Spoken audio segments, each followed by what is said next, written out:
What's up, guys? It's Mr. Jambit, and today we are back on the Pokemon Showdown server. We're gonna be doing another episode of Road to Top 10. I know, guys. We've been on our one. So as I catch up, right? So Road to Top 10. Initially, we couldn't lose under one. We couldn't lose more than 10 games. But because everybody was enjoying it so much, we decided to push it up to 25. I think, or 20, something like that. But it kept going and going, and so I was having an inner conflict of like, man, I don't want to just continually play, because we had a bunch of losses where I didn't play well. I tilted, got hacked, all these things, right? So they're like, just keep going, Jen, just keep going. I'm like, okay. And so we are currently on deciding we're gonna stop it at 40, and we've been at 39 for the past 2 or 3 episodes. So long story short, it would be crazy if we got to top 10 knowing we only have one loss to give. It's very possible, but thus far the teams have been quite solid in their build. I believe OLT ended, not that it matters, but because most of the points will still be around, top 10 will still be around 2,000. I just have to win every single game from this point forward, which is exciting. So that's somewhat of the recap there. Today we're using this team by Spooky Z. I needed something. My alternative was this one, but I was like, oh, this looks like a sucker for long battles. This one. When I look at a team, I'm like, yes, I could do the job with it, but it's very, it lends for longer games, because there's no immediate power on that team. There's a lot of setup sweep, and if I face opposing stally teams, while I may win, it's going to take the entire life just to play one game. Now this is cool. Am I on my right account? Okay, I guess, how did I decay again? Guy 1619. He has a ghost immunity.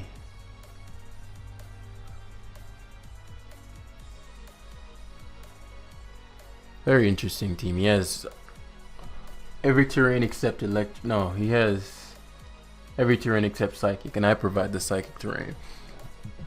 So, breaking it down, Corviknight guards against Rillaboom, Mamoswine. What am I? Fizdef? Spadef. Still guard well against Mamoswine for the most part. And Indeedee. Want to be very wary of CM Lele. That could certainly destroy us. I'm really not sure what to expect here. Maybe set up a taunt, set up taunt. What is this thing? Rising voltage. Finny is quite good as well. I just don't know what to expect from this. A defog decently easily, and then okay, I won't be overly concerned about it. I'll just destroy it. Oh, he does have Psychic Terrain. He has every terrain. I just forgot Indeedee gets Psychic Terrain. So he's Scarf Rillaboom, which is very interesting because his terrain went first. So he's Scarf Rillaboom. He could Wood Hammer Lock. He could knock off. I want Rocks Up for U-turn, so be it. He does. That would have been great for me, a position for me to be in, but he gets to bring in his Mamoswine freely, and we get to find out what kind it is. Right. It's a very obvious Corviknight switch, but again, I don't think unless he's like banded. So very interesting that this is the route he's taking. He must have some kind of gimmick up his sleeve then, because Tran is his only Moonblast switching. So if this gets beat down, he gets beat down. Scarf Rillaboom, Finny, hard Finny here. He's not. It's probably like Bloom Tran or something like that. Let's see.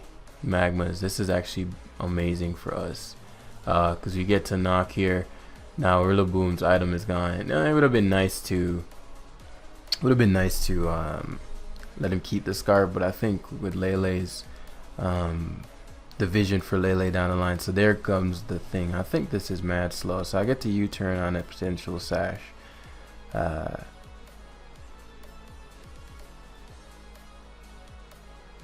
Like, and I could destroy him now, like, meaning to chomp, because he should, yeah, go for something along those lines. Maybe it was better to, if I SD here, good. I didn't expect Mammoth Swine hard, but the upside of this is it forces him to Ice Shard, which I think he has. Yeah, and then I just get to defog. And Roost, he's gonna go for the Hex. Seems like the type. I don't get the point of rock spamming. One Icicle Crash can miss, but oh, that's annoying. That's annoying. He's gonna hard switch now. That's annoying, but whatever. He missed his Magma Storm, so you know, whatever that means. So Finny is gonna be our Mon of Choice. Mon of Choice. As we fire off in Nature's Madness here, it just covers value no matter what he does. If Rillaboom continually comes in, I'm getting Grassy Terrain plus Electric, and so I mean Grassy Terrain plus Leftovers, so I've net lost only 15%, and Rillaboom is his best switch in. So Corviknight coming in on a knock wouldn't be great. I just don't trust his Rilla. Tran shuts down 1, 2, 3. So I'll pivot to Tran to force Mammoth Swine in on Grassy Terrain if that's the route he chooses to go, right? So at this point you'd assume, okay, well I'm assuming he's Sash. He could Icicle Crash, but it's irrelevant whether he does or not. I'm assuming he's Sash, which is why it's important to get my terrain up. As now he goes back to the Pin Shuriken or whatever this thing is called. And so now I think that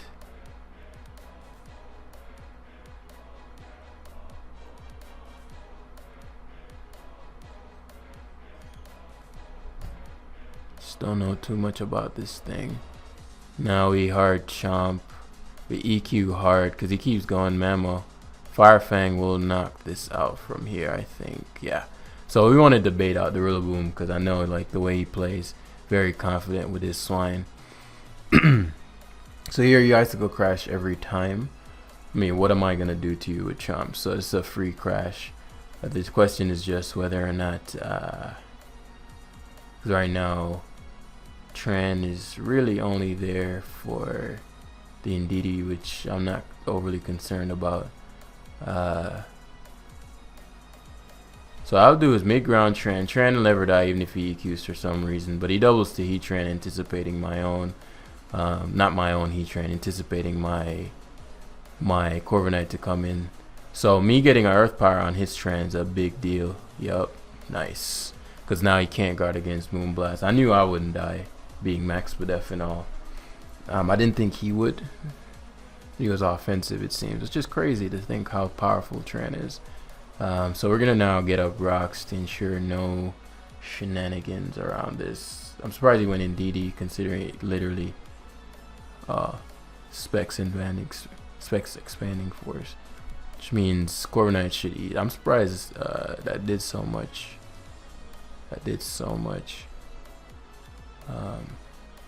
So now we just roost spam pressure. That did so much, man. Jesus. So obviously we were stalling out terrain here, and then we can go to Heatran. He rising voltages, which is good because you want to get up. I think T spike is annoying, but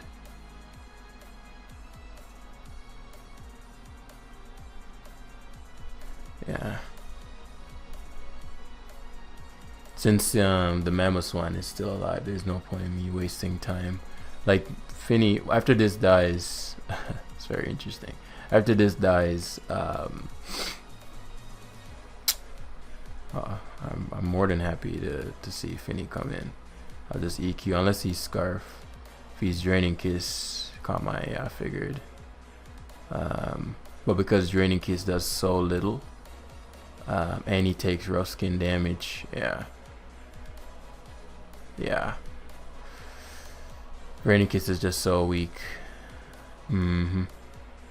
And now we can go to Lele and Moonblast away for game. I forgot that that's how I always forget about that. I forget that this should drop. Yeah, it's over.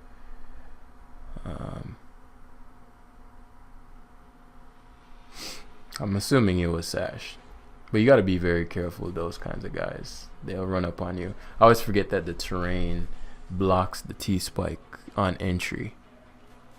But if you, like, let's say they set up T-Spike and then you go hard Finny, then you get poisoned. Because the poison activates before the terrain activates. So I always forget about that. So that means, really, I could have been using my own Finny to protect the other mons that I had. So I'll make a mental note of something that I learned. Or, to be fair, guys, I'm actually not mechanics-wise, I've never been the strongest. Because I double down so heavily on the skill aspect that I don't do a good enough job, I'll admit, of learning mechanics. And if you've been watching me for a while, you know that. Amari P always with the interesting shit.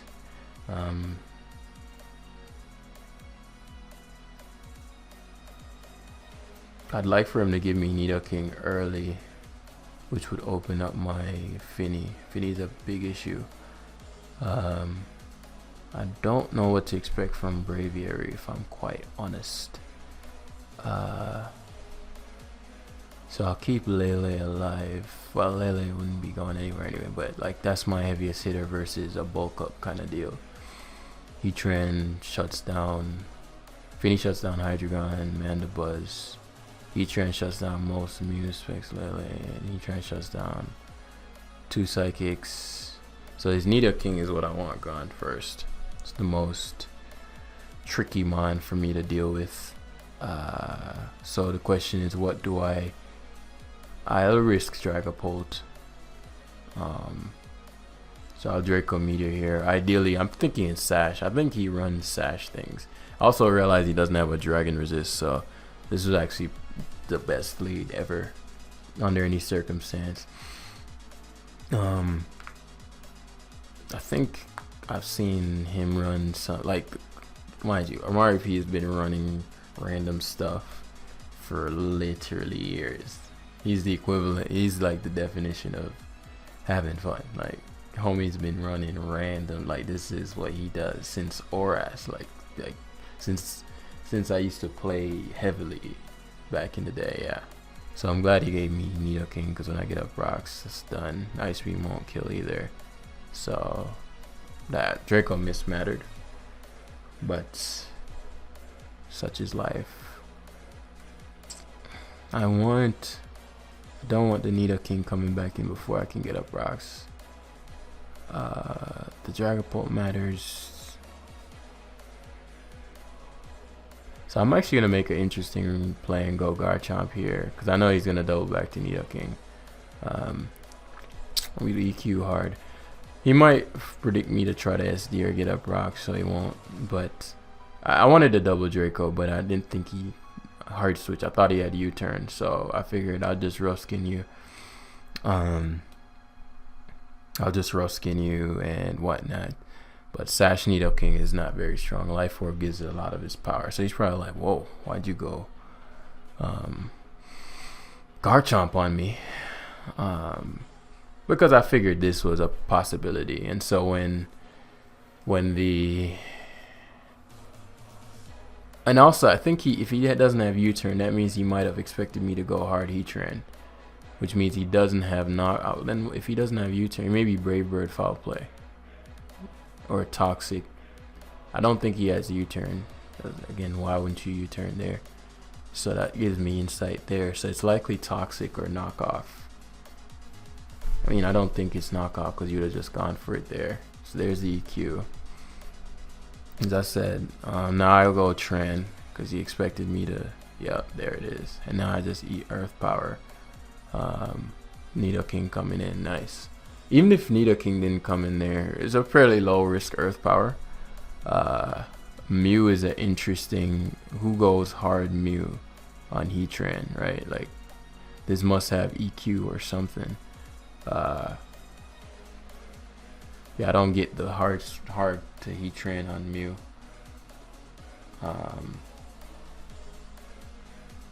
Because why wouldn't I just Toxic you here?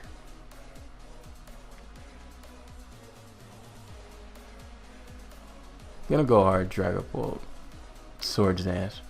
Okay. Okay. Sucker. Why would you even go to fucking like if? So I'm guessing he was just saying fuck it and was going to. Okay. I'm gonna be careful of losing Chomp. I really don't know what to expect from this. Sucker Punch.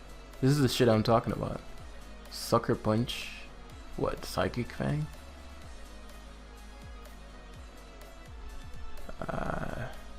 I don't think he should be able to one-shot my Chomp. I really don't know what to expect. I don't think he'd have Stab. But Amari P has never been the most thorough player skill-wise. But he'll catch you off guard with his tactics. So for example, right there, a Magma Storm Toxic would have done me well. Like if I Toxiced him, I wouldn't be as like damn, what's about to happen next? So 54%. Let's see, Psychic Fangs. Yeah, so that's Life Orb and then Rough Skin. So he dies if he Sucker Punches. I think he's gonna expect me to have rocks because I Earth Powered with my Heatran, so he's not gonna Sucker Punch. Yep.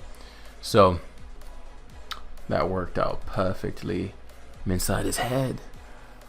But that it has very little. Like I already have my game structure right. We said we removed Nidoking. The Mew was weird. So now like if things are going to plan, like Finny is a huge issue for him at this point. And for you to go to Hydreigon first implies that you have something to harm my Tapu Fini with, and you are Choice Scarfed. And so now we're going to be knocking this thing's item off. Braviary likely to come in and it is Choice Banded. That's good information, but means Corviknight walls infinitely as I get crit.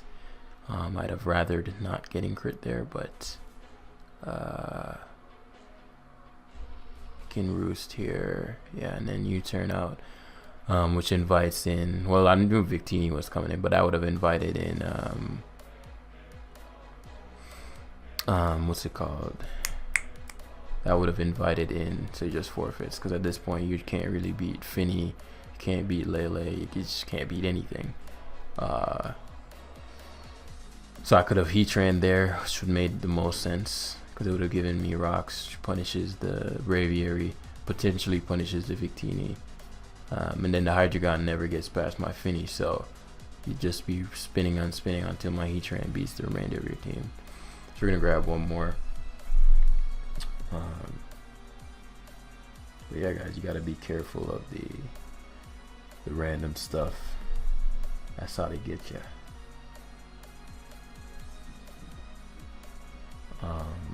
Sorry, but yeah, I'm having fun thus far. I feel like I haven't attacked much. Like I feel like what happened in the first game? The terrain dude. Yeah, I didn't really attack much in that game. I mean, I U-turned a lot. I Finnied a lot. Garchomp EQ. But like when you talk about serious damage, I guess Lele in the late end game was moved, but you know, not a lot of immediate blowing through opponents' teams for how powerful this team can be. That's not really how I've been winning these games. It's just better positioning. Identifying the weak points, you know, picking out a game plan, all these things. Did not expect Sucker Punch there. So homie's running a bulkier team. This is not style.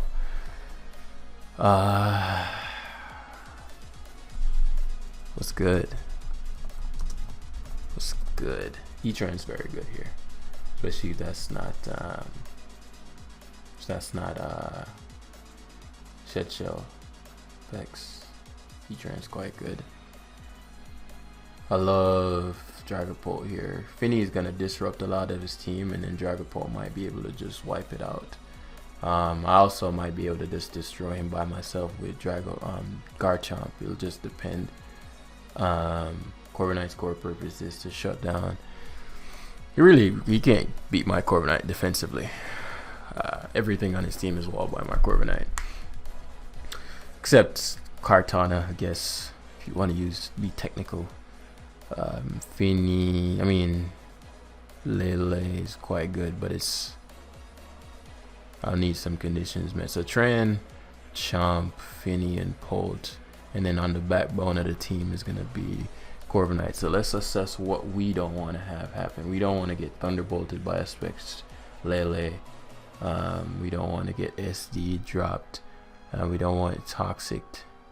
So phase 1 is gonna involve a lot of so Finny comes out. He's probably very confident he has Tran checks, so it'd be really high risk to Focus Blast.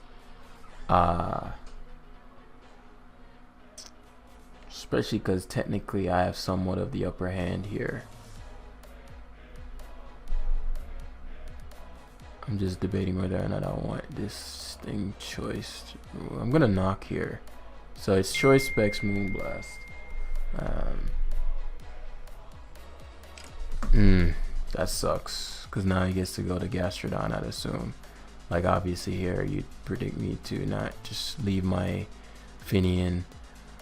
I should have just went to my well, you can't knock me out with the second one, so I'll go Corviknights. Yeah, I shouldn't have I should have just went with the correct play there. So it's Helmet Pex.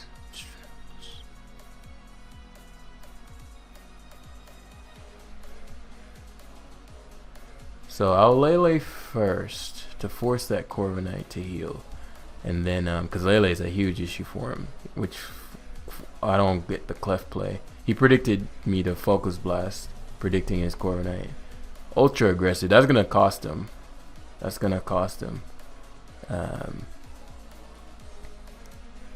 Yeah, I figured Gastro would come in, but I'm not overly concerned about the Gastrodon right now, particularly since Finny can come in. I'm rocking Taunt. I need some health. Yeah, I figured Clef would double back in, and I'll just shut it down with the Taunt. Nice. We Moonblast here. No, you wouldn't waste your Clef like this. Even if he does, I didn't expect Lele to be the initial play though.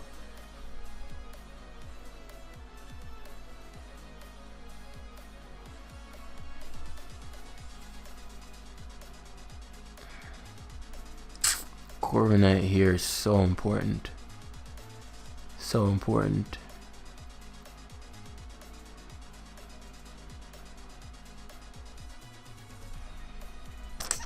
So important. I know he's Psychics or Focus Blast. He never Moonblast. So I'm debating whether or not. Whatever, I'll let the Clef heal. The Clef isn't the biggest issue for me.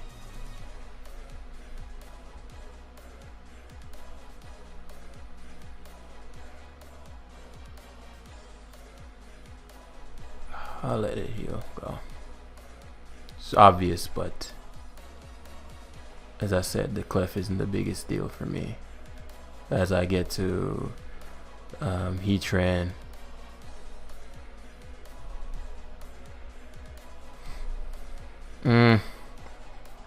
Just depends on what the clef is. I don't see an item, so I'd assume.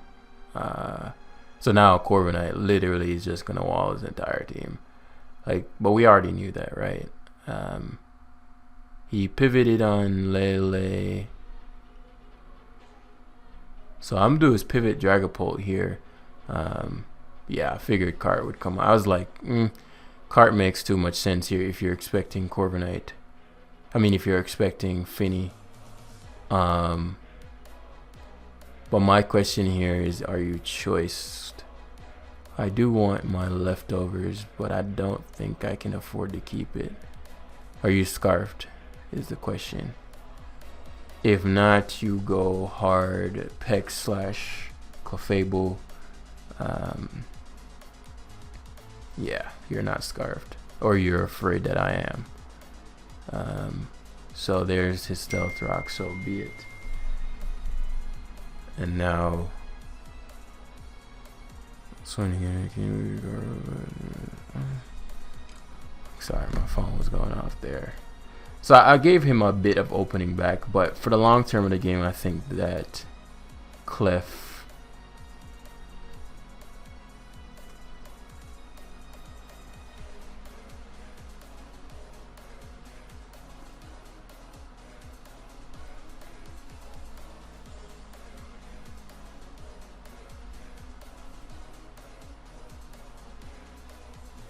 Let me think. If I go to Finny here,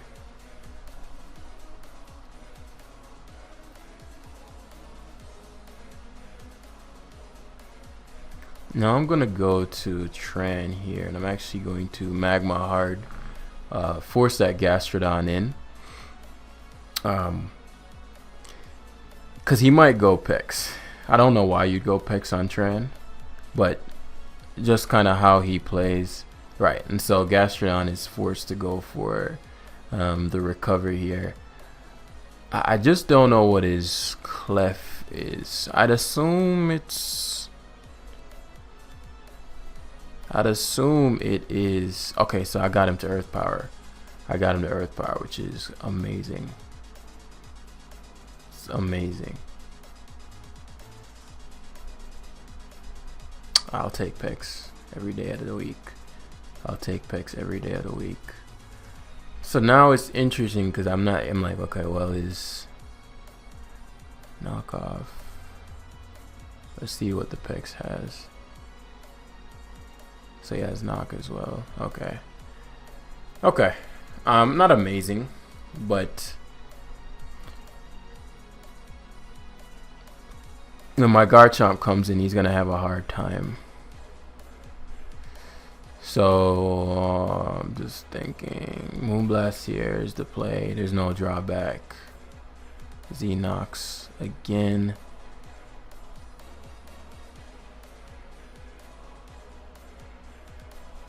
So for example, right here, Dragapult gets a kill. I'm pretty sure Dragapult gets a kill. I don't think Corviknight can take 2 Shadow Balls.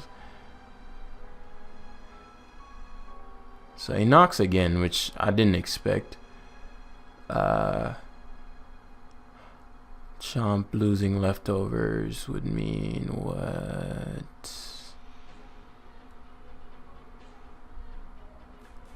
Okay, I'm glad Corviknight came out. Leftovers, Corvi. Knock. Even if he, the worst case here is him U-turning a Nighthaunt. I mean, that's not worst case, right? Because obviously now it's weakened enough to where, yeah. So he just gave me a lot of value for, I wouldn't say no reason, but I don't think that was a worthy trade. Like for example, right here, if I go Lele, I kill a Mon. My thing is just, again, if it's unaware Clef. It's never shown up item, so you could run Soft Boil as a bluff because you can run Soft Boil now. I could go to, but I guess Corviknight healing. I literally could win the game right now.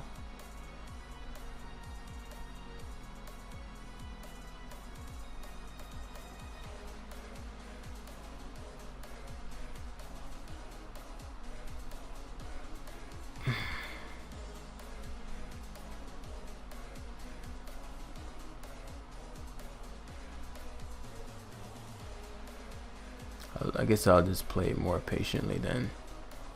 Go Lele, Psychic, take Amon, which will probably be Gastrodon. And then I'll have to figure out how I'm going to deal with the Kartana.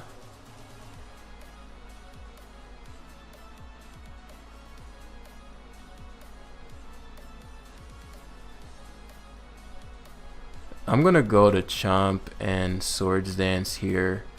I do not think... It's a little gambly. I'm not going to lose without Chomp. I just don't want this game to be super long, and I figured Corviknight makes the most sense. I don't think he's unaware Clef. I don't know what he is. It could be Life Orb, it could be like Sticky Bar, unless I've used something that... because I'm looking at it, it says it still has his item, right? So, you know, Corviknight getting hit here means that if that cart isn't Choice Scarf, then I can potentially just sweep him with Shadow Ball. I could also potentially just sweep him with Corviknight by itself. It just depends on what all these things are. So I get a crit with the... Now it won't matter if it's unaware or not. I don't think it would have if I didn't get the crit. The crit would have done 25. If I'm doing that much, maybe. He did take the Psychic pretty well, so I think he has a lot of Spadef. Let me run this calc. If he's I don't think even a banded. Let's just EQ here. Even a banded Leaf Blade shouldn't kill me. He's banded, but now he gets swept, which I figured was the case. But even if GG, now he gets swept. I just didn't want to extend the game. Even if he did stay in Skull and burn me, I could win. But I'm like, I just don't think he's that, and we can end the game right here. And lo and behold, we did. So it was banded Kartana. So it's really good that I kept Garchomp at full. But as we saw, given how he played Corv and how he used Finny to weaken a ton of his team, at this point it was just going to be a bloodbath with Dragapult anyway. Like, once his thing wasn't Scarf, and even if we would have beaten his Clef, we would have taken him on and then found out if it's unaware Clef. If it's unaware, he has to heal, and if we find out that he's unaware, then we can switch and kill another Mon with Heatran. So Garchomp actually doesn't end up taking any damage. If he's not unaware, he dies, and it's the same situation. What I mean by that is, so the turn I SD'd, we know he wasn't just going to sack. So we knew he was going to go to Corviknight there. The worst case there would be if he hard switched to Clef, which wouldn't really make a lot of sense if he's unaware, because then you get 2-hit KO'd, and that's the only Mon you have that can confidently take on my Garchomp. So we knew he wouldn't go to Clefable. So that SD was quote-unquote free. If he did what he did, which is switch out the Corviknight into Clef, I think Firefang plus EQ would have done the trick based on the fact that he took a Psychic from my Lele that well. Took 67. So that's going to be the final game, but I'm pretty sure a max Fizdef Clefable could never have taken that well. So yeah, Psychic does damn near 90. I mean, does 80. Like, there's no way. So that means he couldn't even guard well against Garchomp anyway. So let's say Uber still. Let's put a lot of Spadef. Yeah, he was like near max Spadef or calm with some mixture, but he did 61 to 72, which meant it's hard to tell rolls on this because we don't know his exact spread. But you know, let's say Garchomp was there. Oh, you Swords Dance, no Life Orb, Level Ball, of course, the only set. Yeah, EQ is doing 48 to 57. If he's unaware, and unaware Clef can't kill me with Moonblast. So many options, but I mean, the team performed. And so once again, we go in at the third live in a row, or fourth live in a row without dropping a game. I guess this little break and me organizing some things is organizing my brain as well, because we're playing far more smoothly and meticulously, even though I haven't gotten the opportunity to get the practice in. So imagine when I get the practice in. Oh yeah, I mean, it's a breeze, guys. It's a breeze. But yeah, so thanks for watching, and I'll see you guys in the next one. Peace.